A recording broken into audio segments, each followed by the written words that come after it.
Let me just go live here. All right. This should be broadcasting on Instagram as well, which is really exciting for everyone on Instagram. I'm shocked that we're finally getting this capability that Instagram isn't connected to more other like streaming softwares, but I finally got it's not just me figuring out, it was a new feature that was added to my streaming service. So excited about that. For those that are watching on Instagram, you probably won't be able to leave comments in the live chat. So if you do want to ask a question, hop over on YouTube. You can find that link in my Instagram stories. My most recent Instagram story will have that link. And I did also see that there is something where the Instagram live stream will probably just go an hour and then it'll cut off. So if you're watching on IG Live and it cuts off, then that's what happened. Not my fault. That's a system-wide thing. Apparently that is something that they'll extend in the future. But anyways, thanks so much for watching. Subscribe to the channel. Hit a thumbs up as well. But guys, I mean, you've probably seen my latest video. We hit 1,000 subscribers Sunday night. So that is really exciting. I was pretty pumped about that. It really just kind of like picked up and took off over the weekend. I think a lot of the UFC 296 traffic helped with that. But yeah, channel is monetized and that is so exciting. So pumped about that. And I think just gives me a lot more motivation. Why? Because money. So yeah, I am pumped to see where the channel goes in 2024. And I just got a new idea today of something really big I want to do first quarter next year. I'm working on a video right now that is by far the most ambitious project I've ever worked on. Has to do with one championship, really intensely research and data driven, but also really trying to make this my like most entertaining, engaging video that I've made so far as well. So I am neck deep in that, pumped to get that out your way. Maybe this weekend, if not, it'll be next week. So look for that. If you're new, this podcast, what I'm going to do is I'm going to go down the Asian MMA lineup of events going down this weekend over the next week, highlight different prospects I think you should know about. If there's a really good fight card like there is on Sunday in Japan, I will kind of walk you through it. And then after that, you can drop a question. You can actually leave a question now, and I'll get to that. We do have our amazing moderators standing by, so appreciate that. All right, so I would be remiss if I didn't cover Naiza FC. So that happened this morning over in Almaty, Kazakhstan.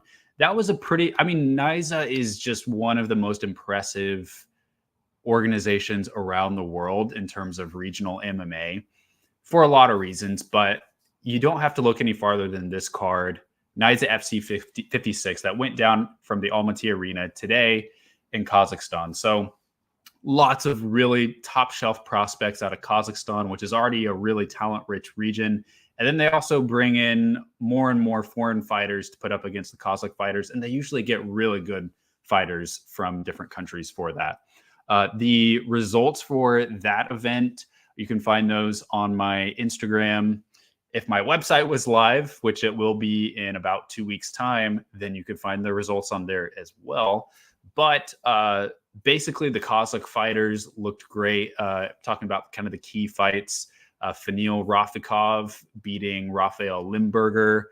You also had Alibi Idris, who was probably the standout performance of the show for me. He's a flyweight who is 9-0, and he took out who I believe he fought. He had a pretty like late opponent, Ederson Fajeda, Contender Series guy. Took him out with a spinning wheel kick in round one. So not just a wrestler, also some pretty dynamic striking as well. Idris Ilibi, I'd say he's probably at the top of a lot of people's Kazakh prospect lists, definitely mine. So yeah, probably like top 5 Kazakh prospects. If you're like the UFC thinking who to sign from Kazakhstan, I got to think he's going to be at the top of the list. Really exciting fighter. And taking out a guy on, I mean, that's a Contender Series fight right there. He's already been on Contender Series and won the fight, so you might as well just cite him, UFC. Also in the main event, really, really big fight, huge Asian MMA fight between Yu Young, who is the Naiza FC Bantamweight champion and the Black Combat Featherweight champion, I believe. Really great, exceptional Korean fighter, BJJ black belt. He fought, he was defending his belt against Dastan Almogedi, who's a Kazakh fighter. I believe he was maybe 8-1 at the time. So this is for the Naiza Bantamweight Championship, and this was in the co-main event. And Yu Young, he's known as a grappler, and it really showed in this fight because Dastan Almogedi tore him to pieces. Absolute firestorm, and just got the stoppage late in round 3, and he had already worn him down with a lot of punches. He was kicking to the body a lot of body punches, and a lot of leg kicks. Obviously, a lot of punches upstairs as well, but just kept drilling this guy. He wouldn't go away. Finally, at the end of round 3, he lands the body shot. Yu Young kind of crumples, and he finishes off with punches. And I think a really eye-opening performance, Yu Young, because he's got belts in 2 organizations simultaneously in different countries, especially one as respectable as Naiza FC. I think he was definitely one of my top Korean prospects, and Almogedi took him out. So now we have a new Kazakh prospect kind of emerging for the first time here. And yeah, pretty eye-opening performance from Dastan Almogedi. So that's Naiza FC 56. Speaking of Kazakhstan, we can shift over to Octagon 53, another very impressive organization. That goes down on Saturday, the 23rd. And the main event, you've got a lightweight championship fight between Brazil's Clodesi Brito against Sundet Aikol. And then you've also got, here, let me just show you this card real quick. Got another title fight on the books for that one. There you go. That's right. You've got the flyweight title on the line. Royal Lezada against Anvar Abdullayev for the flyweight championship. And both these, look at that, 6-0 versus 7-0. Pretty good records there. Royal is a Azeri guy that I think is slowly building some hype. And then look at that third fight from the top. You got Will Chope, who's kind of like the ultimate Asian MMA journeyman. He's fought in the UFC. He's fought all over the place and just constantly fighting. Coaches, lives over, I think he lives in Thailand, and he's fighting Samat Mamedov. So very out of left field fight, but for Will Chope, it's just another thing to check off the bucket list. Really, look at that. He's got 62 pro MMA fights. Very impressive. And then he's fighting undefeated Kazakh welterweight and Samat Mamedov. Overall, you've got a lot of other good fighters. Akhtor Baturbek, he's a pretty good prospect. And then from Uzbekistan, Kotam Bonazarov. So yeah, there's a lot to like from this card. Bahrain, I'm seeing more. All of a sudden, I'm seeing tons of Bahraini prospects just popping up out of nowhere. Some was it at Brave last week? Who was that? Sabrina De Souza looked terrifying against Monica Kieran-Gog, taking her out in about 30 seconds. And then here you've got this. I don't know if this guy's. I don't know anything about this guy, but just for the record, a lot more fighters from Bahrain on the map. A lot of them coming from that KHK gym. But all right, so that is Octagon 53. In China, we've got 3 events going down this weekend, and a little bit. The main one is the WLF show that I'll point out, but I was a little bit disappointed in that they've got the China versus Japan theme, which feels like there's so many great matchups they could make. In the main event for that, they've got Feng Tianhao, who's a flyweight prospect that I think is really sharp. He's on a really long win streak right now. He's fighting Ryuichi Miki, in the main event, another really good prospect, Dagashue, who is a featherweight, I think, out of Anboa Fight. He's 6-0 fighting Shuhei Higashi. Overall, though, I wasn't all that impressed. I heard that they were getting Dong Huaxiang, Li Yunfeng, and Zhou Kun to fight on the card, but I haven't heard anything about opponents for them. I guess they could fight on the prelims, but those are usually main card fighters, especially Dong Huaxiang is one of their biggest fighters on the roster. Probably, I would say, like the fighter that, I mean, the UFC tried to get her this last fall to fight on the Shanghai card, but almost got her and got her contract pulled away from WLF, but ultimately things went back in the direction of WLF for her. There is a guy on this card named Ili Jati, who someone asked me a while back about, and I need to be careful. I believe this guy is a Uyghur prospect, and he is a heavyweight fighter who's got more fights on his record than we have recorded at Tapology. They're very, very difficult to track down, these fights, but he's a guy that is building a lot of star power in China. I think he's also a model, so he's a really good looking dude. Really impressive fighter so far, and they're putting a lot of promotional power again on this guy's back. So he's fighting another fighter. I believe he's making his pro debut, Bieka Damuliati, most likely a Kazakh guy. So that's on the main card as well. But yeah, a little bit disappointed that they weren't able to get some higher ticket Japanese fighters and then bring in some of those other Chinese fighters as well. But it is what it is. JCK is this weekend. They've got a show. Really, the big fight that I'll point out on that is the co-main event of JCK Fight Night 77. That's Liu Xiaoni against Huang Fei-er. Two pretty like consistent Chinese women's prospects, and this fight goes down at strawweight, or no, actually I believe it's a catchweight, so most likely like 120 pounds, something like that. Huang Fei-er has been down in Thailand training at Sunken Fight in Pattaya. Not a whole lot of like signature wins for her, but she is a pretty consistent presence. She used to have a belt in WLF, and then Liu Xiaoni is a Tibetan fighter that is also kind of the same. Like she's got a couple good wins under her belt, but I think both of them are kind of waiting to hit that next level. Huang Fei-er has trained at the UFC PI a bit too, so whoever wins this fight, I think, will probably enter the discussion of like who are good WMMA prospects in China right now, because that's a very, to me, evenly matched fight. And then people often ask me what happened to Kunlun Fight. It used to be like kind of the gold standard of Chinese MMA and a very long-running organization. Well, they never left. Kunlun merely just pivoted back towards kickboxing, and they've been putting on a lot of kickboxing events. Not as much MMA, but they do have a show this Saturday that's got 2 MMA fights on it. One of them, 2 fighters you probably haven't heard of, at least fighters I'd never heard of, having to create profiles for them on Tapology.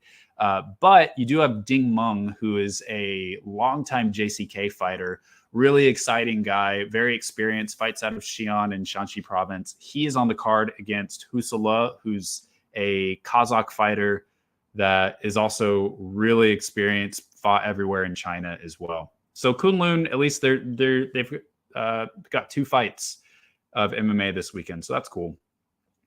Okay, so the main thing that I wanted to share with you all, this Pancrase event going down Sunday is so good. Such a good event, guys. I'm going to share this card with you because it looks like one of the best Japanese MMA cards I've seen in a long time.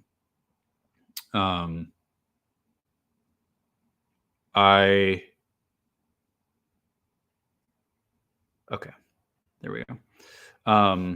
There's just like so many high level prospects on this card, a couple like really good fights, and some really cool veterans on the card as well. So kind of going through from the bottom up,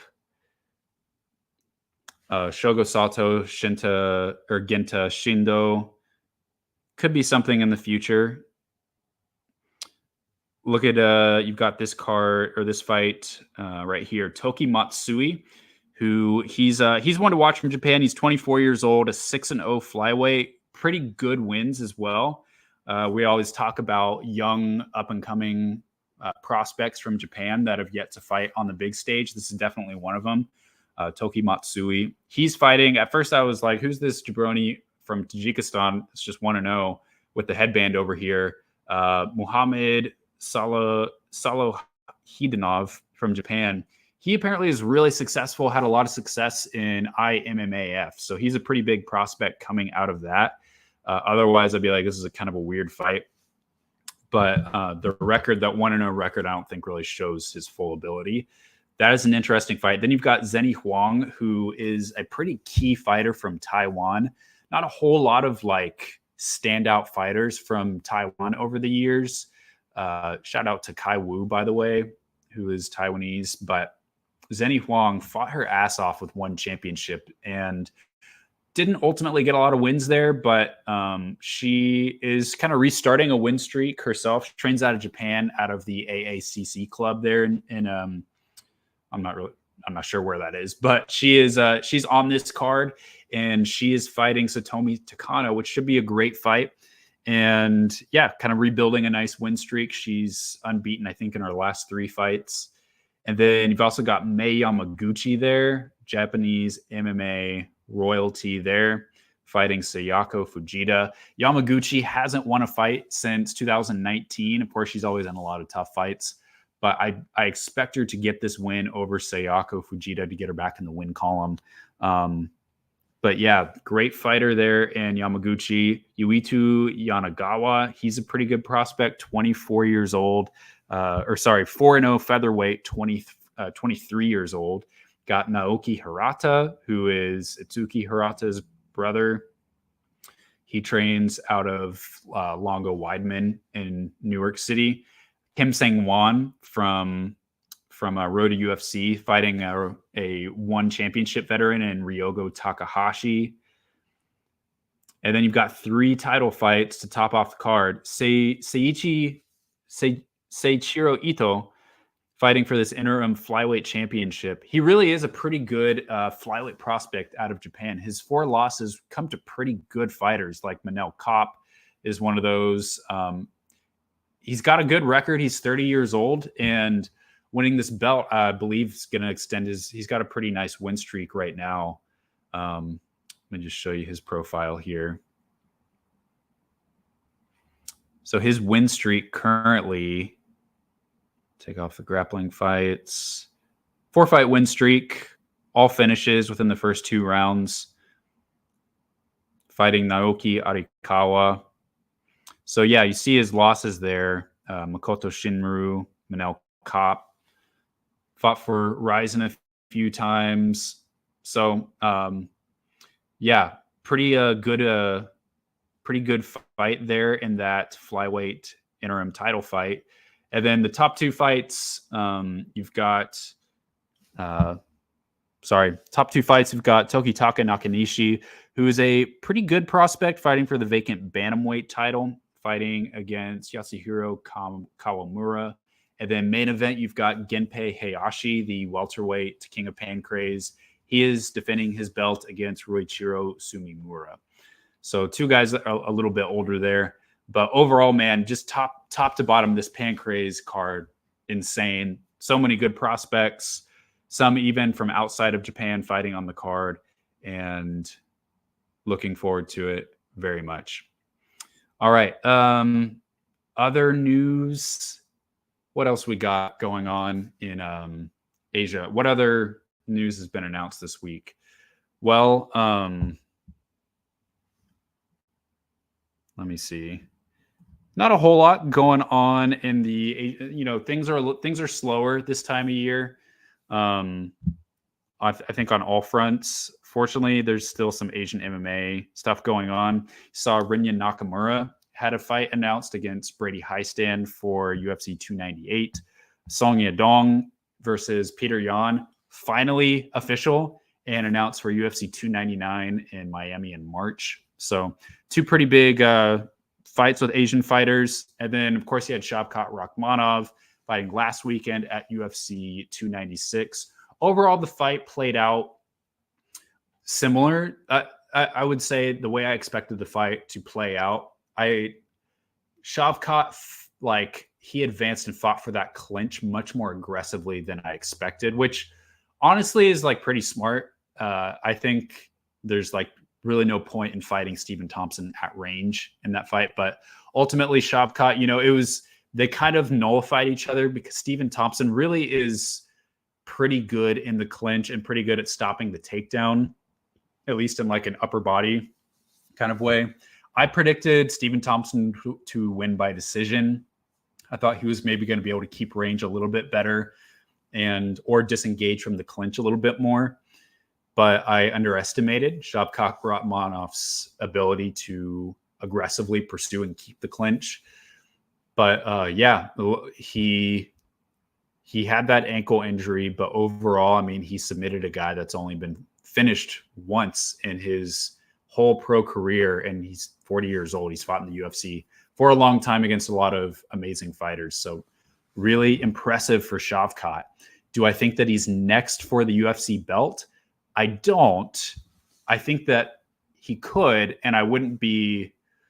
Well, no, actually, unless Bilal Muhammad was like injured, I would probably be pretty upset if they scheduled him for the belt, because I don't see a more clear number one contender that doesn't hold an interim belt right now in the UFC, a more clear number one contender that should fight for the belt next than Bilal Muhammad.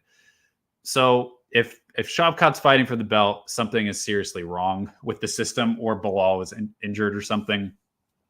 But I did see that on Ariel Helwani's show, Leon Edwards' his coach said that they think that Leon could get a spot at UFC 300. So that's either going to be some kind of super fight, like Islam probably off the table with fighting or with Ramadan. So most likely that's either going to be like, I don't know, Leon versus Strickland for the belt, or like Bilal versus Leon. I mean, they might probably not Shavkat just since he's injured. But yeah, impressive stuff. Hey, let's get to your questions. Shoot whatever you got my way.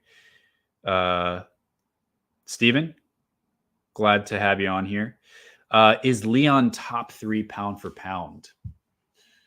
That is a very good question. I think that he is.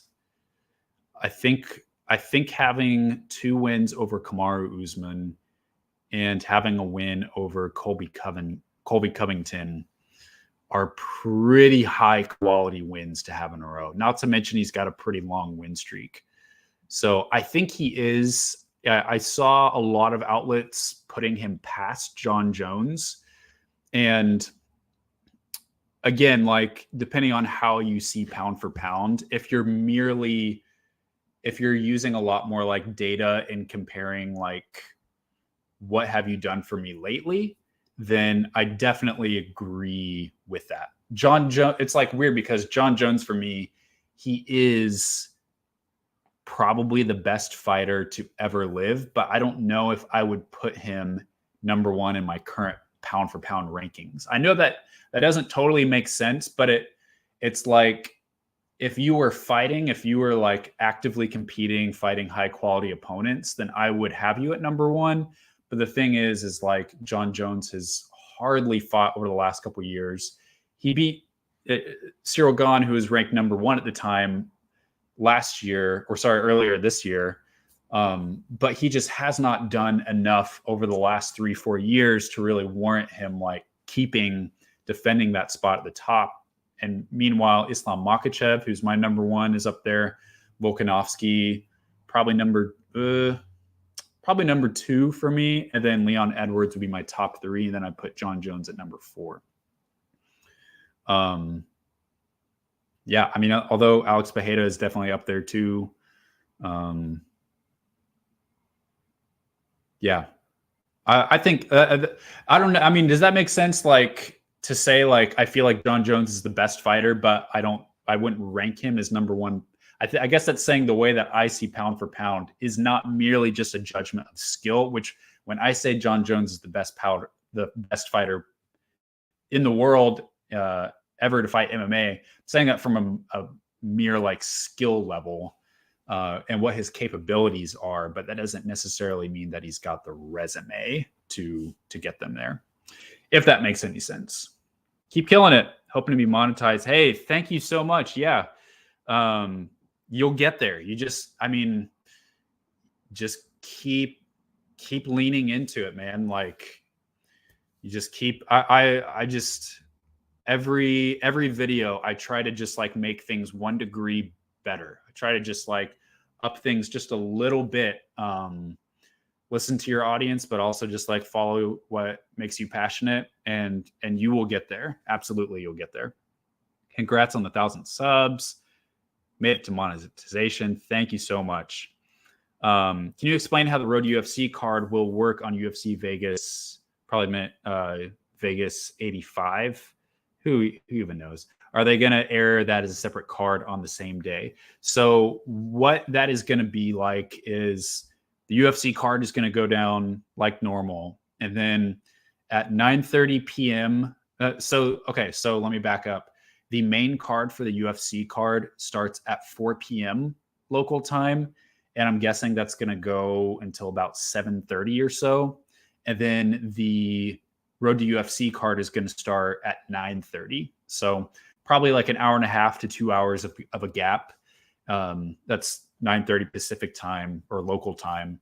So it's going to be a separate broadcast. I don't know if it'll be just like the exact same broadcast team, if everything will look and feel the same or not. But what I know that like the UFC, they wanted to, it wasn't even so much a matter of like, do we have space on a card? Because if they're going to try to have space on a card, then they're going to have to wait until March or April, because they've booked things up long in advance. So they were just like, we don't even care if we have space on a card. We're just going to have these fights literally as early as we can, for like, as soon as everyone gets visa stuff figured out, we feel like we can do this at the earliest possible time. We want to have these fights. So I'm glad they did that. I think also like this year when they had the Road UFC finals, those were on the prelims, whereas these are, I guess you call them post-lims. They're after the fact. That really suits so much better the Asian crowd, because that's going to air at 2:30 in the afternoon in China and Korea. So much better for them. I imagine that's really the audience they have in mind there. And it's, I guess if you're on the East Coast in the US or in Europe, not a great time to be watching, but it's still not like if you're local if you're there, 9:30 isn't too late, especially when it's just 4 fights. So that's how that works. Do you understand what's going to happen if the UFC loses the antitrust lawsuit? I read Eric McGrocken a lot, and he never explained what happens if they lose. Does the promotion implode? Well, there's a couple different outcomes. When you say losing it, the biggest loss that they could have is that they have to pay a bunch of money to all these fighters, and they have to change their business practices. That would be the ultimate worst case scenario. And that would be what would happen if they went to trial where they have a jury. The losses could be much more severe. And in that situation, your guess is as good as mine. Like, what would actually happen? Like, would that be like an immediate thing where it's like, okay, starting in like 1 month, this has all got to change? Or if they have time to work things out, if there's any more like negotiating, debating after that, how much does the government get involved?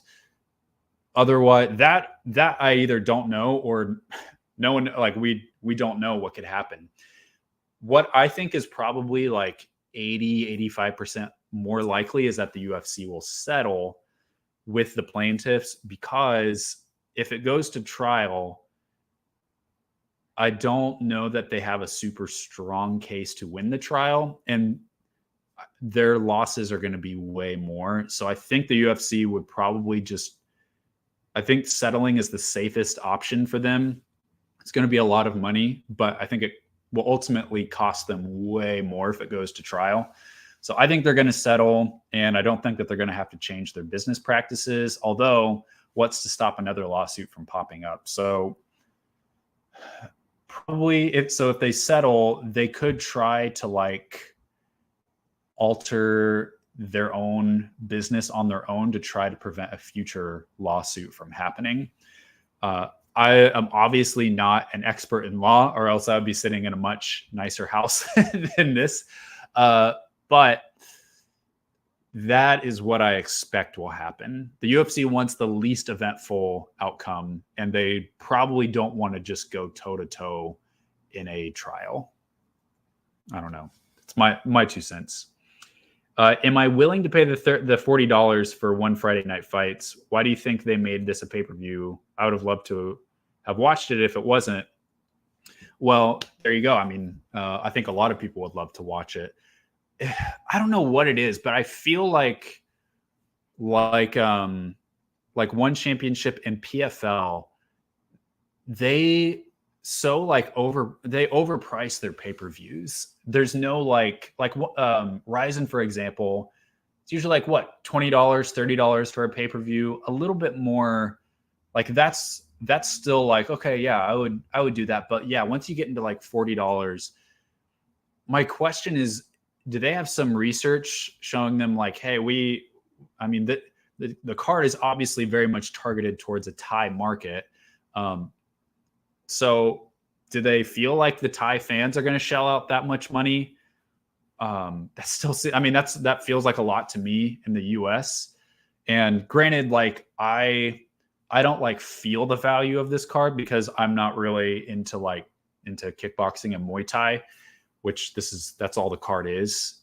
But I'm guessing I saw that it was I think a bundle for $65 to do both this card and then also 165, the Tokyo show in January, which makes me believe that Tokyo card will either be $30 or $40 as well. And man, I'm just like, I guess it's the Takaro versus Rodtang fight, which is probably the biggest fight that One Championship could make right now, but it just seems really steep. The rest of the card that they've announced for the Tokyo show is like good, but it's not pay-per-view level worthy. I mean, the other fight that they have featured on the poster is Sage Northcutt versus Shinya Aoki, which, like, don't get me wrong, is like an interesting fight, but it's not like I don't feel like that's going to push many people to pay-per-views. So I feel like they should have made this card $20 to $30. Would have been a little bit more reasonable. Very strange to me. I looked that up today. I was like, how much is that? Are these pay-per-view prices? A little steep. I like Mei Yamaguchi. Yeah, she's cool. Why did one cut her? She had that fun fight with Angela Lee a while back, if you remember. Yeah, so I feel like even Mei Yamaguchi was doing a little bit of commentary for One Championship too. So I gotta feel like they had a good relationship with her. I don't know if part of that relationship soured. You got to realize that there's a handful of fighters with One Championship that left the organization over the last 2 years. Like, there's a lot of fighters that left the organization. Probably their contracts just ran out, chose not to re-sign. They felt like they may not be able to get a whole lot of reps in the organization, or like a whole lot of fights. So Mei Yamaguchi, she was on a 4-fight losing streak a 3-fight losing streak with one. Lost to Denise Zamboanga, Julie Mezimbarba, and Jean Rodsuan. So, and before that, she had a pretty good record going back. She fought for them a ton of times. She honestly had a pretty good record with One Championship, and then just hit that 3-fight losing streak. She's 40 years old now, so I mean, I get it. One Championship being like, hey, we love you, but don't really know if there's a place in the organization for you anymore. I think that's probably what it was. I don't know if their relationship soured and she wanted out. Who knows? Have I seen the latest Rise card? It was phenomenal. Rise Kickboxing. I don't. I haven't. If there's any fights you think I should watch, feel free to email them to me. Okay. Was expecting this. Some questions about Whaley versus Grasso. You know why I like Whaley's call out of Grasso 2 days ago and call out of Esparza in 22? Because the MMA media gets extremely angry and oversensitive about it. She's the champ to do what she wants. Okay. So Zhang Weili versus Alexa Grasso. I thought that Zhang Weili's call out of Alexa Grasso was super respectful. And I mean, what more would you expect from Zhang Weili? Nothing she ever does feels like it's trying to be disrespectful or inflammatory. She's a very polished and respectful and professional athlete. One of the most respectful and professional athletes in the whole organization. Alexa Grasso, same way. Two really, really respectable human beings. So, yeah, it was a nice call out. I think a lot of people got excited when they saw that call out. How do I feel about the fight, actually? I'm not a fan of it, and I'll tell you why. Now, don't get me wrong. Overall, the fight as a whole, probably extremely entertaining. If the fight gets made for UFC 300, I'll be excited for it. I think it'll be an extremely entertaining fight. Both fighters, really entertaining styles, pretty well-rounded. And I think when you put the two of them together, especially Zhang Weili without a weight cut or as much of a weight cut, I think you could get one of the best WMMA. I mean, if it just plays out in the way, in my mind, the way I think it'll go, I mean, I think it could be another like Weili versus Joanna type fight. I think that would be a really exciting fight. So in that sense, I wouldn't be super upset about it. However, it goes back to your feeling about champ versus champ fights in general. And you can have whatever feeling you want. My preference for champ versus champ fights is that they should be extremely rare. And when they do happen, it should happen because that is the next logical fight for both fighters, or at the very least for one fighter. I think that overall, there shouldn't be sort of like a logjam in the divisions. I think that the champion should have been around for a little while and racked up a couple title defenses. Like you think about Israel Adesanya, he was starting to lap the division, a lot of obligatory rematches with fighters. And that sense, yeah, sure, go up, fight for another belt. In my mind, the best champ versus champ fight that ever happened was GSP versus BJ Penn. That, like, in terms of hype, there has never been a champ versus champ fight that has even come close to that kind of hype that actually happened. GSP versus Anderson Silva in their primes would have topped that, but we never got that. Who knows why? For Weili versus Alexa, I feel like in both divisions are pretty healthy right now, and there's a couple pretty solid contenders, and I feel like those fights need to happen first, because the reality of champ versus champ fights is that they muck up divisions. Champ versus champ fights create log jams, they create interim titles, everything in between, and then it can sometimes take a year, two, even more for the divisions to recover, for them to sort themselves out. Think about like the whole Conor McGregor fiasco. That was kind of a mess. Now, Amanda Nunes and Daniel Cormier, no issue with them becoming double champs, because light heavyweight, women's bantamweight, not as like dense divisions where it's okay if the champ steps away for a little while. The division has more time to rebuild. But we're talking about strawweight and women's flyweight. Two pretty healthy divisions. In my opinion, it should be Zhang versus Yan next, just because I feel like Yan is the number one contender. Now, she's the number two strawweight, but number one is Carla Esparza. I feel like Yan is the number one contender, and I think that stylistically that would be an exciting fight. After her, you've got Suarez fighting Amanda Lemos next spring, and I feel like that should, I feel pretty strongly like Suarez is going to win that. And after that, I think she should fight for the belt. So with strawweight, you've got two pretty strong contenders that have never fought for a belt. and there's a line at strawweight. Flyweight, it's honestly even more dense. Dana has talked about making the Shevchenko trilogy fight with Grasso, which personally doesn't do much for me. I feel like in 2 tries, Shevchenko has failed to beat Grasso, and so we should move on. But nevertheless, it sounds like that's the fight the UFC has wanted to make. Also got Aaron Blanchfield. Also got Manon Fiorot. So flyweight for the women is booming right now, and I feel like there's a lot of work for Grasso to do. Both Jung and Grasso only 1 title defense each, and I just feel this is just personally speaking. All this goes back to your preferences, who you like, matchups that you know. Everyone is entitled to their opinion. There's no like ultimately right answer with all of this, but that's just how I feel. The case for Jung versus Yan would be that this is a fight to see who the best woman on the planet is, right? Like they're pretty much number one. They're number 1 and number 2. So in that case, that's a pretty interesting angle for this fight. And that's why I like it. Also the entertaining matchup. So that's how I feel about the fight. I'd rather they not, but it's also one of those things where it's like time may pass and then you look back being like, man, I wish we would have made this fight while we had the chance. We have the chance right now. Both fighters seem willing. The timelines seem good. So wouldn't be mad about it. And let me know if you have any other thoughts. Yeah, I haven't seen a whole lot of negative reception for that. I've seen a lot of positive. Was I a fan of Manel Kopp when he was in Ryzen? Wouldn't call myself a fan, but I did watch him. I did think he was really exciting.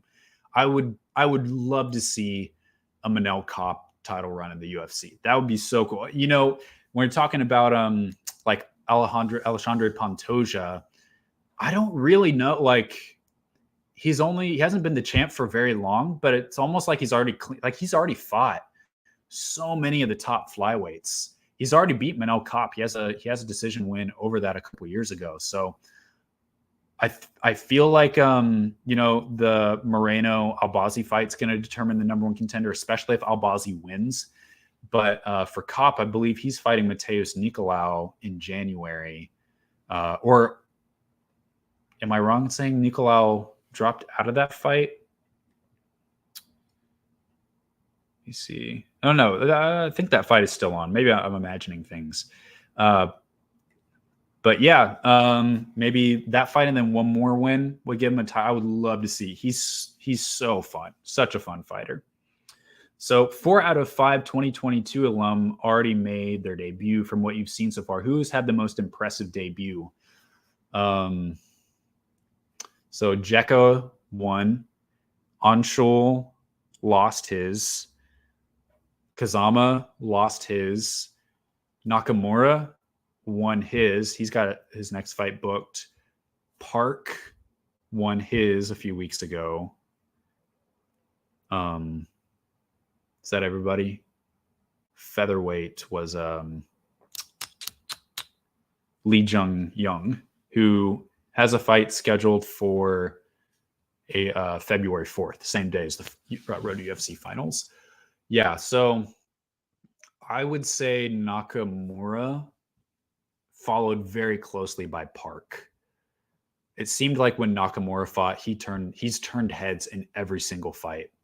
And I think Park turned heads in his most recent fight against Shannon Ross, but so maybe I don't know which one's the better I think Nakamura probably has more raw talent, especially right now, but Park looks really, really good too. So I would say Nakamura than Park. And then I mean, you could say Jekka. Impressive debut.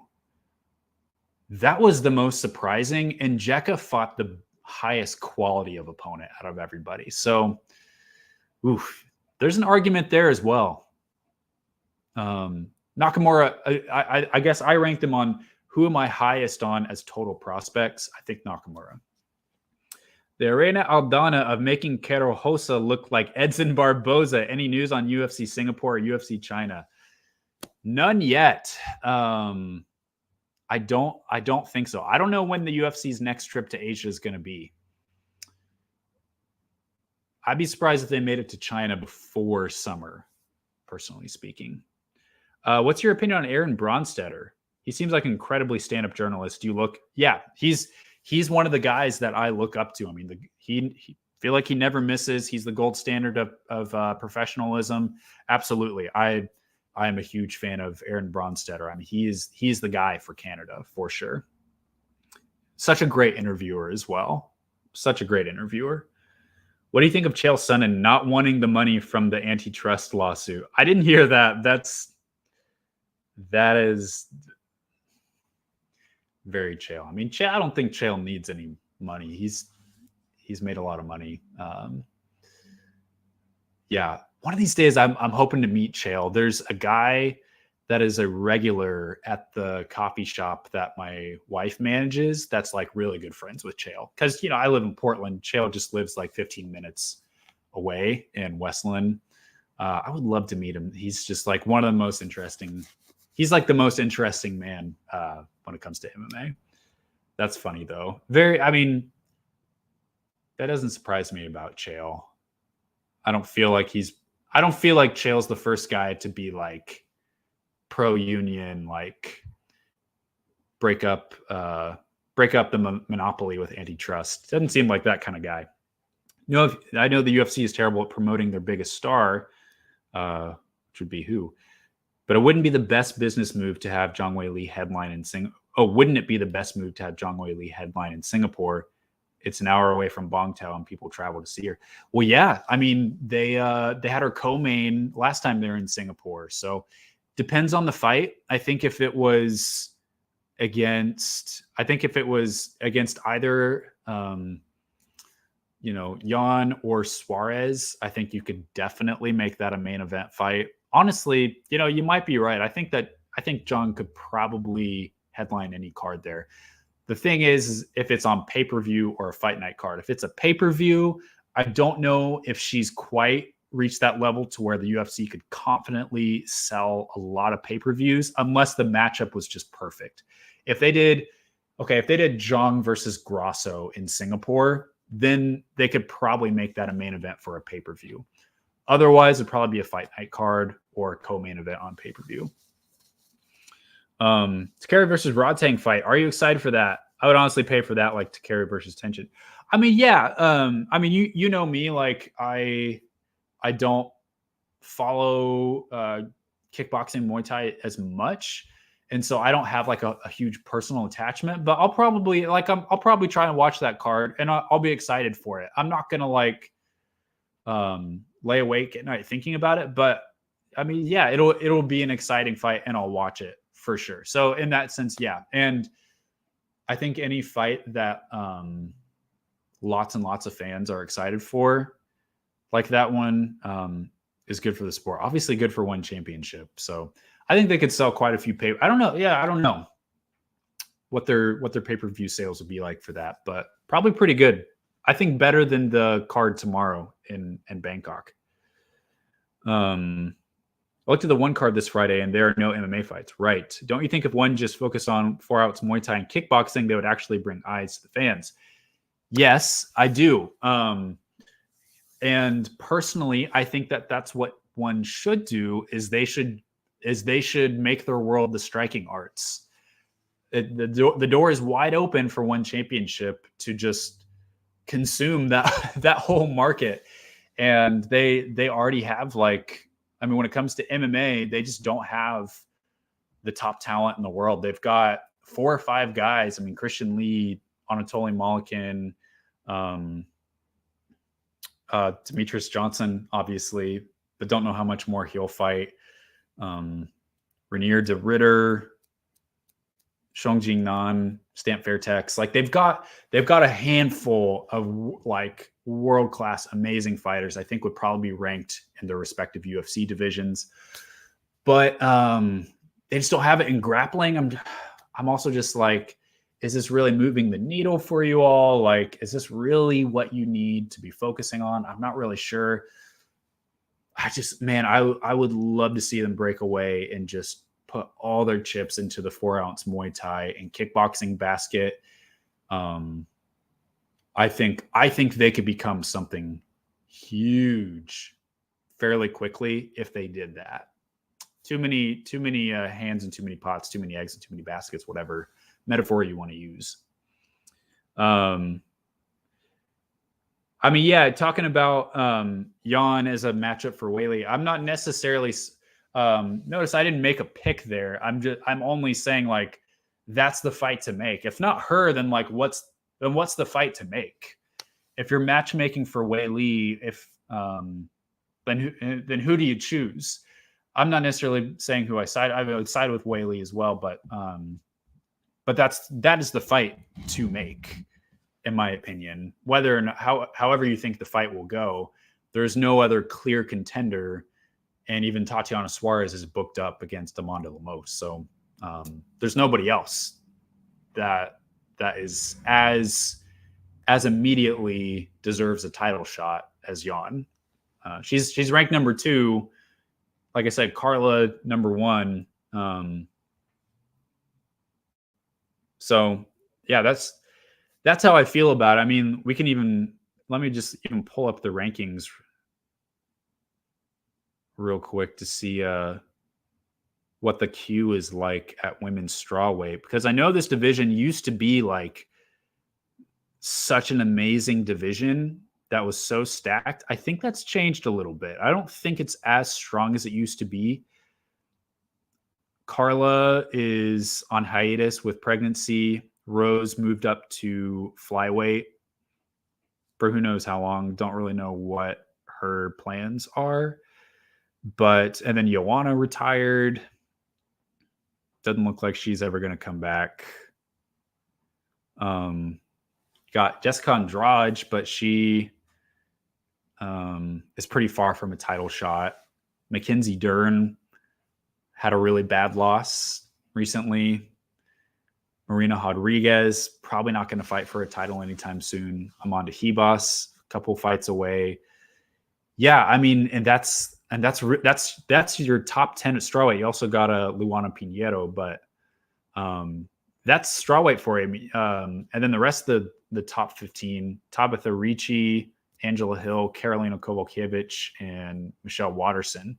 There's just not a lot of like really strong contenders just storming the ranks, other than Tatiana Suarez is really the only one. And then Jan has been up there for a while. So I'm only saying that because she's ranked in number 2. She's on a win streak, and Suarez is booked. So, I think you know this, but Kyoji Horiguchi is my favorite JMMA fighter. Good choice. Why do people want to see DJ versus Pantoja hypothetical instead of Kyoji versus? I haven't heard that, but I would say I haven't heard one way or the other. But I would say just people still regard DJ as like since he had such an incredible UFC career and has had a pretty good career in one championship. I think people still regard him as like a top like 3 flyweight in the world. I don't know if I do, but I think that's probably why, is because they think like that fight would determine the best fighter at flyweight. I don't think so. I think Brandon Moreno versus Pantoja or Kyoji versus Pantoja, those are the top 2 fighters, even though Pantoja has already beat Moreno. I would be more excited for Kyoji versus Pantoja, but DJ would put up a great fight. I mean, that'd be a great fight as well. DJ's an amazing flyweight, but I think probably he would get like out wrestled and grappled, even though I know he's a really good grappler in his own right. But that's how I feel. So, okay. So James, talk to me about Jan versus Jan. It's a complete mismatch because Weili has fought the 2 most technical women, female fighters, in JJ and Rose, and went technique for technique against them. Weili has overpowered the 2 most powerful women in the division in Lemos and Andrade, and beat Esparza, who dominated Yan Xiaonan. As we like to discuss every week, Weili has the game planning. Yeah, you're right. Like, in my opinion, my opinion, you might disagree, and I'll respect that. Respect that, unlike most people in this space. Yeah, No, I honestly agree with you. I think that Whaley is ahead of Yon in every area. But again, just that's the fight to make. Even if it's not, even if fights have a strong favorite, that doesn't mean that they shouldn't be made. So that's how I feel. Ghost, thank you very much. Awesome news about your website, 1K subs. Also working on my YouTube channel, and y'all. That's what perfect timing. Ghost, the last comment on here. As soon as this podcast is done, go over and subscribe to Ghost's channel. I'm sure most of you already are, so that may not actually get you a whole lot of subs. But for all those watching now and in the future, go check out Ghost. You can see his name on there, and you can subscribe to his channel. But that wraps things up for today. Not a whole lot going on in the MMA world, probably for the next week or two, but we'll probably get some UFC 300 fights announced soon, which could be Zhang Weili title defense. It seems like we'll probably get one in the next, she's got to be scheduled for April or May. The timing is due. So I would think you will hear something soon about Zhang Weili versus TBA, as well as those other great UFC 300 fights. Anyways, almost said happy Halloween. What is this, Nightmare Before Christmas? Happy holidays to all of you watching, and appreciate your support. Hope that you can enjoy time with family and friends, eat some good food, lots of holiday treats, and be thankful for the wacky, sometimes messed up, but always entertaining sport of MMA that we love. With that, good night to you, and enjoy.